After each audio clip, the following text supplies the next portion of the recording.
महायुती सरकार आल्यास शेतकऱ्यांना कर्जमाफी देण्यात येईल असं आश्वासन महायुतीकडनं देण्यात आलं होतं.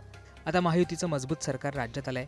असं असताना अजित पवारांनी शेतकऱ्यांना पीक कर्ज फेडण्याच्या सूचना दिल्यात. अजित पवार शुक्रवारी बारामतीमध्ये होते. यावेळी माळेगाव सहकारी कारखान्यातील छत्रपती शिवाजी महाराजांच्या अश्वारूढ पुतळ्याचं त्यांच्या हस्ते अनावरण झालं. यावेळी त्यांनी त्यांच्या भाषणात याचा उल्लेख केला आहे. शेतकऱ्यांच्या कर्जमाफीसारखी सध्या तरी आर्थिक स्थिती नाहीये. त्यामुळे आता शेतकऱ्यांसह कर्जदारांनी 31 मार्चपूर्वी बँकांमध्ये कर्जाची परतफेड करा अशा सूचना अजित पवारांनी दिल्यात. अजित पवार काय म्हणालेत पाहूयात. म्हणत होते की दादा मागच्या वेळेस काही जाहीरनाम्यामध्ये कर्जमाफी जाहीर केली. आज तारीख आहे 28. या कार्यक्रमाच्या निमित्तानं महाराष्ट्रातल्या जनतेला स्पष्ट सांगतो, 31 तारखेच्या आत आपापले पैसे भरा पीक कर्जाचे.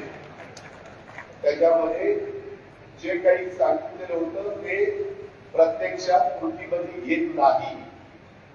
कारण 7,30,000 कोटीचा 7,30,000 कोटीचा अर्थसंकल्प सादर करत असताना जवळपास थोडे कमी 65,000 कोटी रुपये 3, 5, 7.5 वीज माफी म्हणजे तुम्हाला माफ आहे, पण तुमचे पैसे आम्ही महावितरणला भरतो. आम्ही म्हणजे तो सरकार.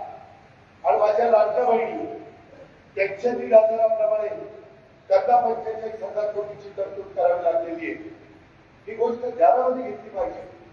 आणि बाकीचे पण कामं 3.5 लाख कोटी रुपये मला राज्याचे पगार अधिकाऱ्यांचे कर्मचाऱ्यांचे सगळे स्टाफचे आणि त्याच्यामध्ये पेन्शन जे रिटायर झाले त्यांचं आणि घेतलेल्या कर्जाचं व्याज त्याला लागतात 3.5 लाख कोटी.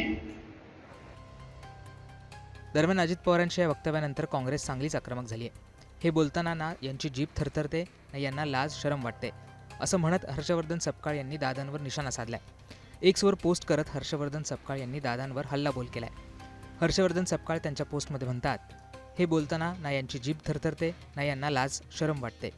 जनतेने राक्षसी बहुमत देऊन सत्तेवर बसवलेले लोक आता राक्षसाप्रमाणे बोलू वागू लागले आहेत. विधानसभा निवडणुकीत कर्जमाफी देऊ असं आश्वासन देऊन महायुतीने राज्यातील शेतकऱ्यांची मते घेतली आणि सत्तेवर येताच 21 मार्चपूर्वी पीक कर्ज भरा, कर्जमाफी मिळणार नाही असे मुजोरपणे सांगत आहेत. लाडक्या बहिणींची फसवणूक अगोदरच केली आहे. 2100चे आश्वासन देऊन त्यांच्या हातावर 1,500 रुपये टेकवले जात आहेत. विविध कारणे देऊन 10 लाखांहून अधिक महिलांना अपात्र करून योजनेचा लाभ बंद केला आहे आणि 2100 रुपये मिळण्यासाठी 5 वर्ष वाट पाहावी लागेल असं उद्दामपणे सांगत आहेत. आता दादांच्या या वक्तव्यावर विविध प्रतिक्रिया समोर येत आहेत. तुम्हाला दादांच्या वक्तव्यावर काय वाटतं हे आम्हाला कमेंट करून सांगायला विसरू नका.